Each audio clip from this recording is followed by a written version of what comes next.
Still, please. Thanks, Steph. Hey, Mac, how you doing? I'm good. How are you? Good. Did I hear right that your pregame meal is spaghetti and also steak and eggs at the same time? Yeah. Yeah, That's that's the deal. combination? Yeah. All different food groups involved there, I guess. Yeah. I think it's just simple and easy, I guess.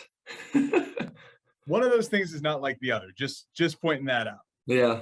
I mean, it's a preference. You should try it sometime. I'm gonna try it. I'm gonna try it for sure. Hey, if it works, it works. There you go. Good football question for you here. It seemed like after the game, it was kind of like the happiest we've ever seen you post game. Is that just kind of what happens to you after a win like that when you guys put up a bunch of points?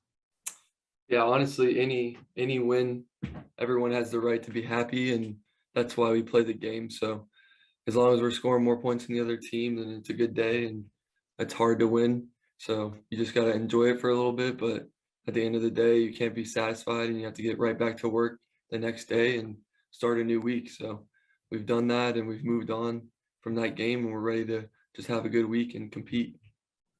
Sounds good. Thanks, Mac. Thanks. Next question, Chris Ryan. Hey, Mac, how are you? I'm good. How are you? Good. What do you think have been your biggest areas of growth from training camp to now as we're kind of at the mid-season mark? Where do you think you've grown the most? Yeah, I think it's just an endless list of stuff just trying to work on. I'll always try and improve on things that I can get better at, and that's just a daily battle that I have. And it's partly because this is a really complex offense, but that also makes it really good.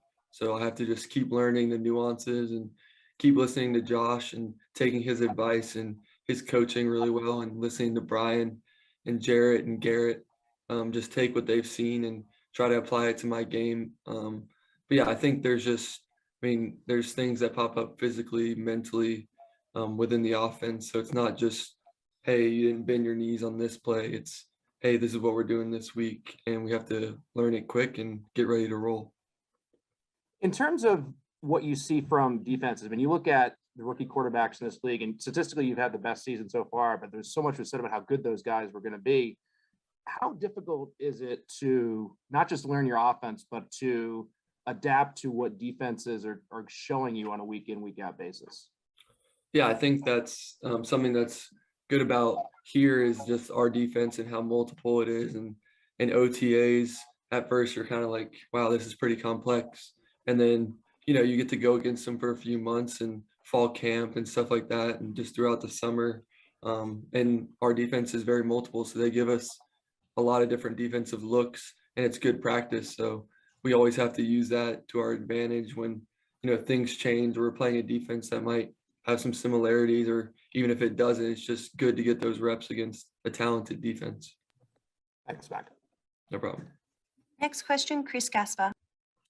Hey, Mac, you guys have made some real strides the last couple of weeks offensively, 29 and 54 points and 8 for 8 on touchdowns in the red zone the last 2 weeks. What's the next step for you guys offensively as you prepare to face the Chargers? Yeah, I think just consistency.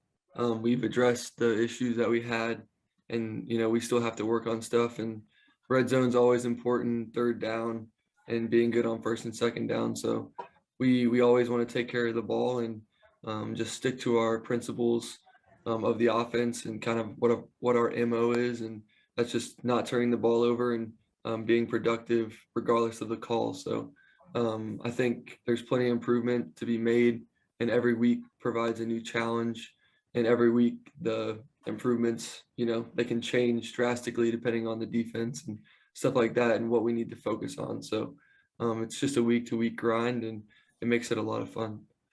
Do you feel like you guys have, at this point in the year, created an offensive identity?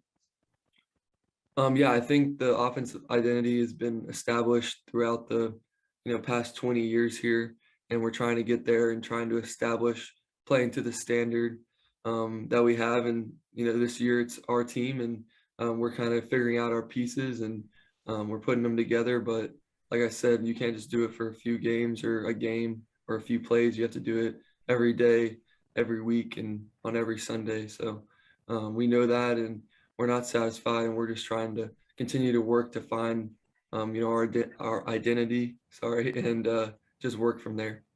Thanks, Mac. Next question, Evan Lazar. Hey, Mac, how's it going? I'm good. How are you? Good, thanks. We were talking to Coach Belichick this morning and Coach McDaniels yesterday too, just about this Chargers defense and how they disguise so much in the back end and rotate a ton after the snap. And Coach Belichick also mentioned pattern match coverages as well. And I was just wondering how much of that you've gone up against. I know Coach Saban does it quite a bit, so maybe in practice at Alabama. Yeah, you've been watching your film, I see. Sometimes. Yeah, I think just there's a lot of stuff that there's crossover, but this defense that we're about to play is very multiple. They do a great job with disguise, and they have great players and a great coaching staff, a really smart coach, and smart players. So they know what they want to do on each play, and we just have to try to, focus on us and do our best. And like I said, we've definitely seen, multiple looks from our defense, but this defense is different in its own way, and we just got to be ready to go. And you can't prepare too much. You just kind of have to go in there and just be ready to go for whatever they give you, and just go from there. And how just confident do you feel in your receiver group and yourself and kind of the chemistry to make those post-snap decisions where you might have to make it a little bit differently than kind of getting the indicator before the snap? Yeah, I think that just goes back to trust. And, I trust everybody on our team, and we have to talk this week especially and just make sure we're on the same page. And the offensive line has done a great job giving me time to read it out, and we'll do that this week. And the receivers just have to be decisive and stick to what they've been taught for the past, months that they've been here, and some guys years that have been here for a while. So we're just going to stick to our rules and go from there. Thanks, Mac. No problem. Next question, Mark Daniels, please. Hey, Mac, hope all as well. I was wondering, how do you stay mentally sharp here in your first season in the NFL? Is there anything specific you do or a process you have just to, I guess, stay mentally sharp, as you embark on this challenge? Yeah, I think just staying consistent and just trying to take it day by day and not looking too far ahead or too far behind. And I know that's cliche, but that's just how I've always worked and operated. And yeah, you can't really overblow it or anything like that. Just kind of take it day by day and just focus on what you can control and be where your feet are. So there's a lot that goes into it. It's not just sunshine and rainbows, but at the same time, you have to have fun while you're doing it and just get away when you can from football.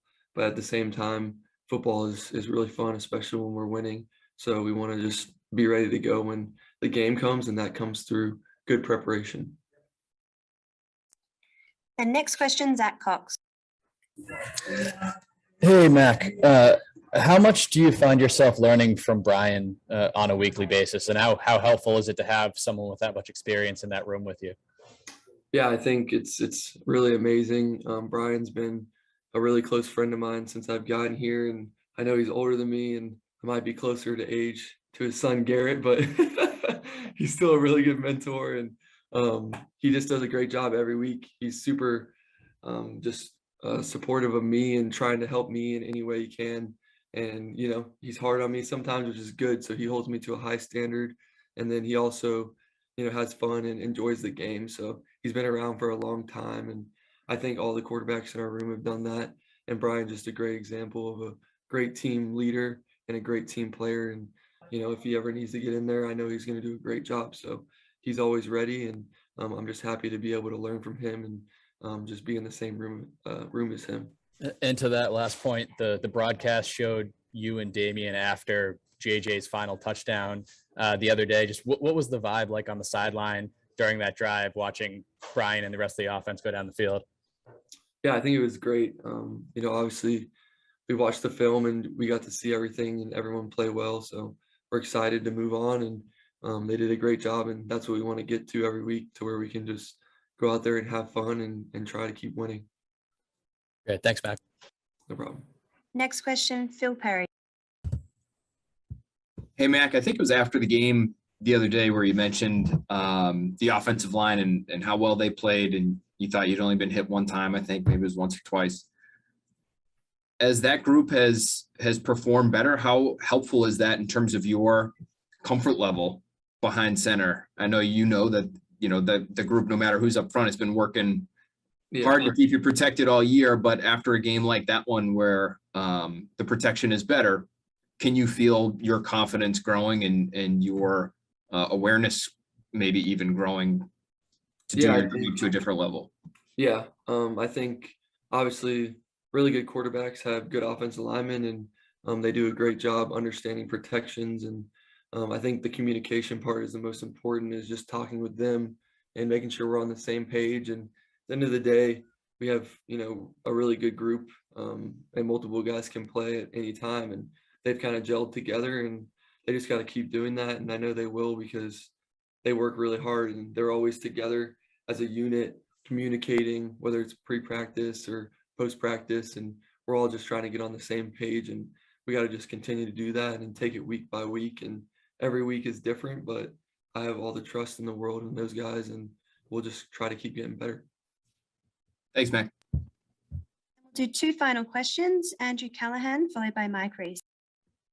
Hey, Mac, we've heard Coach Belichick talk often about kind of waiting for a game to declare itself, like how that game is going to go, what's going to be unique to it. And I'm wondering, even though you're early on in the league, do you ever have a sense kind of first quarter after a couple drives about how a game will go, as you've kind of gotten more experience here? Yeah, I think I get your question.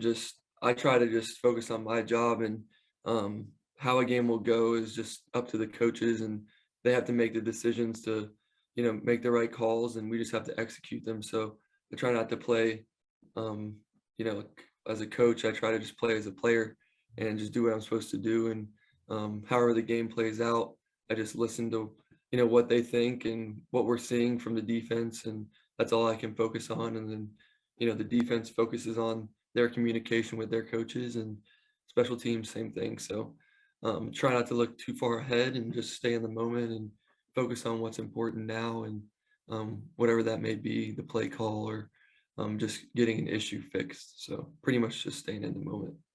Yeah, I guess I should say, just from an offensive perspective, right? Like, can you tell from what the defense is doing a couple drives in what their game plan might be and what they might adjust based off of that because of all your preparation? Do you feel any certainty after a couple drives? Yeah, I think just each week it's different, and it just depends on the situation.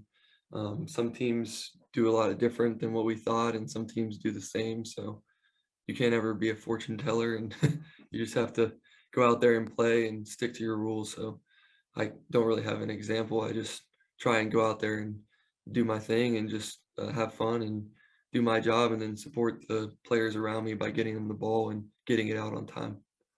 Thanks, Mike. And final question, Mike Reese. Hey, Mac, I was in another room, so I don't want to repeat a question. So I'm going to pick something that I'm pretty sure no one asked. All right. Sounds good. We got Halloween coming up. Yeah.